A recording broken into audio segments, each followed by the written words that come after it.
રાજકોટ મહાનગરપાલિકાની અંદર કુલ 18 community hall છે.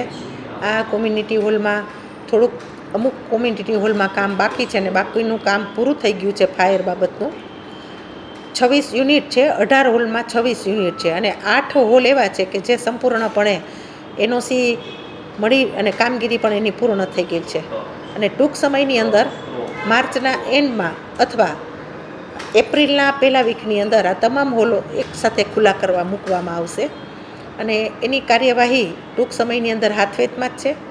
જે માર્ચના એન્ડમાં અથવા એપ્રિલના પહેલા વીકની અંદર આ તમામ હોલો એકસાથે ખુલ્લા મૂકવામાં આવશે.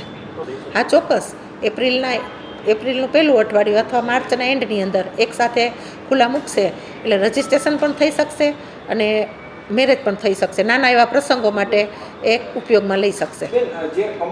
અત્યારે 2 હોલ એવા છે કે જે પ્રક્રિયા અત્યારે ચાલુ છે નાના પ્રસંગ માટેની થઈને, લગ્નગાળો ન કરતા બેસવું છે, કોઈ બીજા કાર્યક્રમ છે એના માટે થઈને, અને બાકીના સંપૂર્ણ હોલ છે એ માર્ચના એન્ડ અથવા એપ્રિલના પહેલા વીકની ઉપર હાથવેતમાં છે કે બધા હોલો એકસાથે ખોલી દેવામાં આવશે. આમ ટોટલ હોલ લગભગ 8 બાકી છે કે જેમાં થોડી કામગીરી હજી બાકી છે ફાયર એનઓસી બાબતની અને ફાયર સિસ્ટમની થોડીક કામગીરી બાકી હોય.